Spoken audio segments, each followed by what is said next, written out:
Ms. Smith, if you would please go ahead and watch the cords as you walk up there, and if you would just remain standing when you get to the witness stand, please.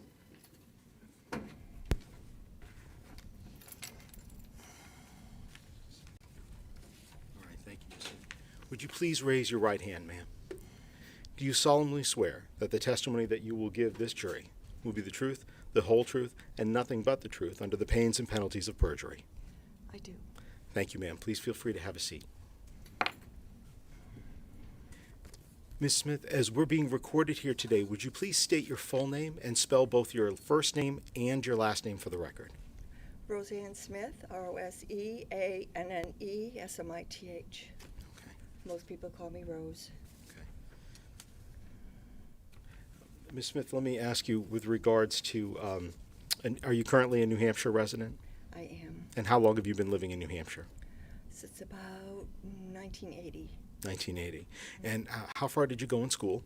High school and then some college. And with regards to work history, what are some of the different jobs you've had in your time? I was a child care provider. I am currently a yoga teacher. And I drive for a non-emergency medical transportation company. I'm going to move this just a little bit closer. Right there, so that everybody can hear you. Okay. Thank you. Good. And there is some water there if you'd like. Feel free to pour you. yourself a fresh glass if you would care to. Ms. Smith, you said you drive sometimes for was it a medical care transportation? It is a non-emergency medical care transportation service, and that is fueled by Medicaid. And what's the name of that service? That's Pelican Transportation. Do you still drive for them? I do. And how long have you been doing that? For 5 years. 5 years, okay. For providing those sort of transportation services, could you just explain to the jury briefly what your day-to-day interaction kind of looks like with a different patient who needs transportation for medical services? Yes, I provide service to recovering addicts going to methadone clinics, to kidney dialysis patients going for kidney dialysis. I bring people to Easter seals. So I provide a service to people who cannot drive themselves. Okay. Let me ask you, are you familiar with a person, and did you ever drive a person by the name of Kayla Montgomery? I have. And have you ever driven a person by the name of Adam Montgomery? Yes, I did.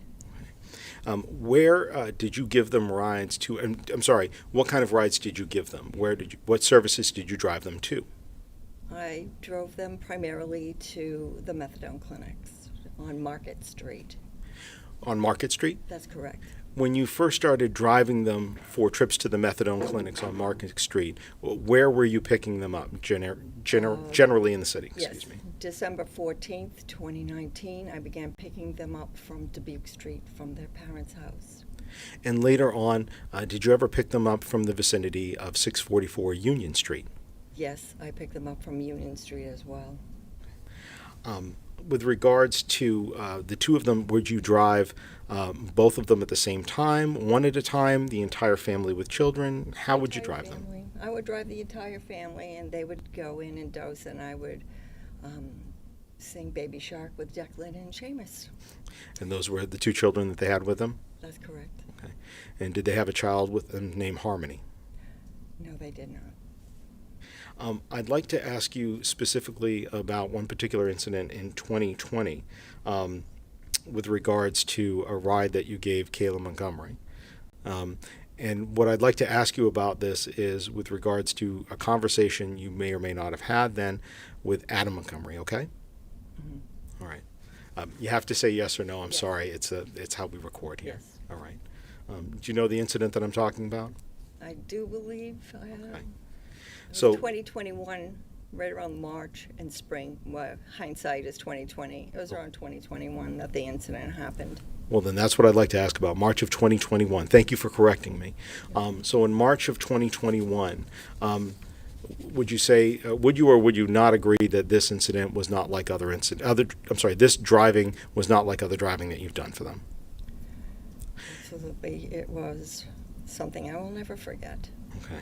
And ma'am, I'm gonna need you to raise your voice. It's a big room and everybody here needs to be able to hear you. Okay. Thank you. It was not like other rides. Okay.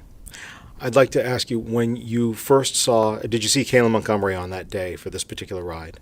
Yes, I did. And without going into what Miss Montgomery said, when you saw her face, how did she appear to you?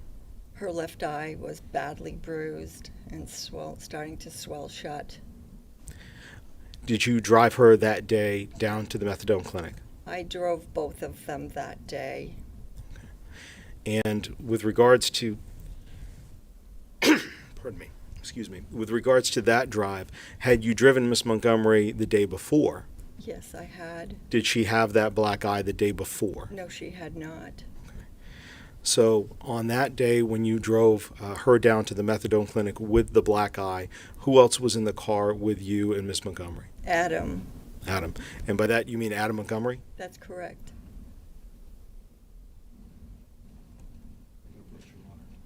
Yes?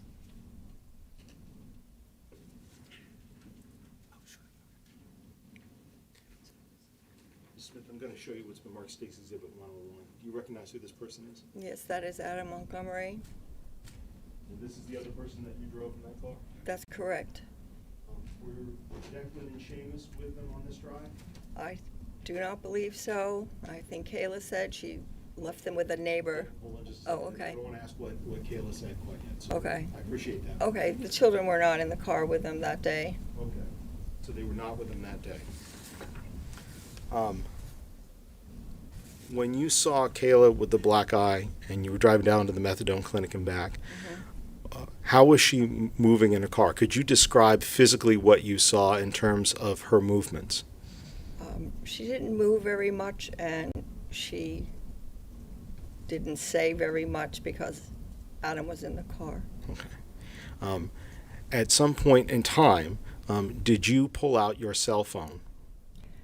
And can you She had asked to use hold on just a minute, Ms. Smith. I'm sorry. I can't ask you what she said to you. No. So I just want to talk a little bit about what happened in the car. Okay. Physical movements, okay? Yes. And I apologize. That's on me. I should ask more clarifying question or a more specific question. With regards to the drive to the methadone clinic, Yes. did anything occur in the car on the drive down to the methadone clinic? No. Okay. And then for the drive from the methadone clinic on Market Street back to Union Street. Yes. Let me ask you, the event that I want to ask you about, did that occur when you were back at Union Street? Yes. Okay. When this event occurred, where was Kayla? In the front seat beside me, Okay. And where was Adam at this point? walking away from the car. Okay. And with regards to there with Kayla, what, if anything, did you try to give Kayla? I tried to give her my phone. Okay.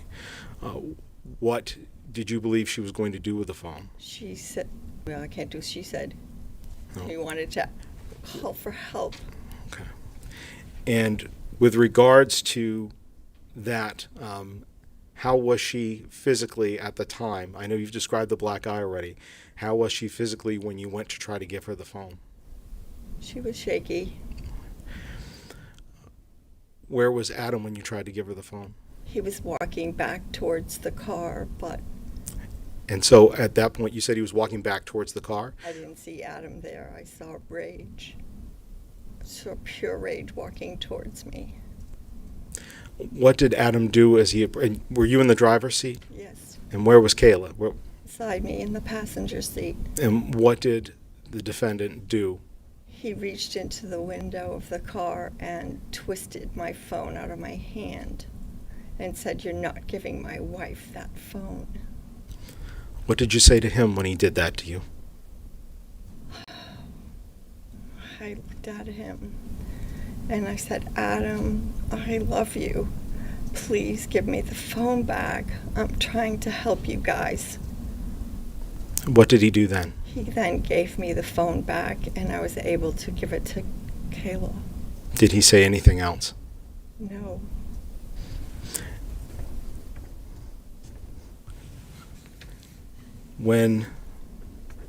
So that he took, you begged him for the phone back, I begged essentially. him for the phone back.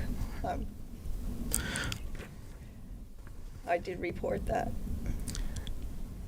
Let me ask about that. You said you reported that. To my boss, not the police. I reported that to the my boss, and I told her that I didn't think I should be picking them up anymore, that I had been very frightened by what had happened. And thereafter, I carried pepper spray. Thereafter, you started carrying pepper spray because of this. Yes. Can you just have a moment, please, Your Honor?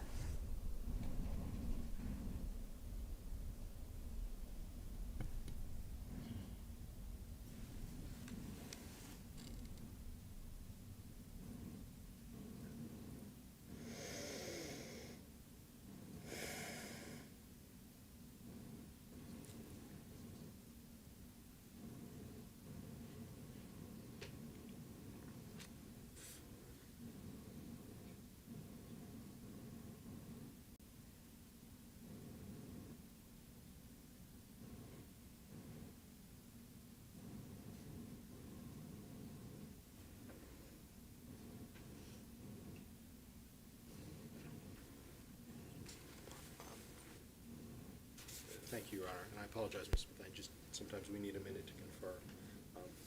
One thing I just want to clarify with you, and to make sure that I understand accurately. Attorney Gotti, if you would use the microphone and keep Sorry, your Your voice Honor, up, I thought it was please. close enough. Thank you. One question that I would like to go ahead and ask you, and just trying to clarify, is I know that you testified a moment ago that this occurred, in your memory, that this was back in March of 2021. Yes. And I want to ask you whether or not you are sure with regards to that particular date. I am. Okay. You feel that at all that, or excuse me, have you ever provided statements to others that had occurred in the spring of 2020 other than 2021? I had to meditate on that. And I concurred with my boss. We have records. You have records. My boss at Pelican Transportation has records. Okay, so let me just try to clarify. So when you say I had to meditate on that, And I asked my boss. you asked your boss. Okay, all right. Meditation out loud. So you asked your boss about the date and when you asked to not have to drive them anymore. Am I understanding that correctly? Correct. Okay. And after doing that, you looked at some records? Yes, my boss has all the records of when we picked them up and when we dropped them off. And after speaking with your boss, now your memory is that this was in 2021 rather than 2020. Yes. Okay. All right. Thank you, Ms. Smith. I don't have any further questions. I believe defense counsel may have a few. Okay. And hi, Ms. Smith. Hi. Are you able to hear me okay? I can hear you fine, yes. I'm sorry about what happened. I can tell that it shook you. Mm-hmm. But this was March of 2021. Yes, No doubt in your mind about it. that's correct. When Adam took the phone, you told him that you loved him, I did tell him that. and he gave you the phone back. He softened, and he gave me the phone back. Thank you so much, Rose. Okay. Bye-bye. Thank you. Just very briefly, Ms. Smith, you Yeah. said that he softened.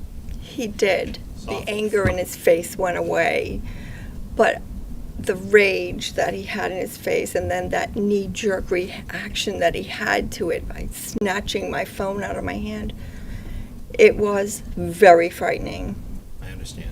It was assault. Thank Further you. questions? All right. Nothing here, Judge. You may step down. Thank you.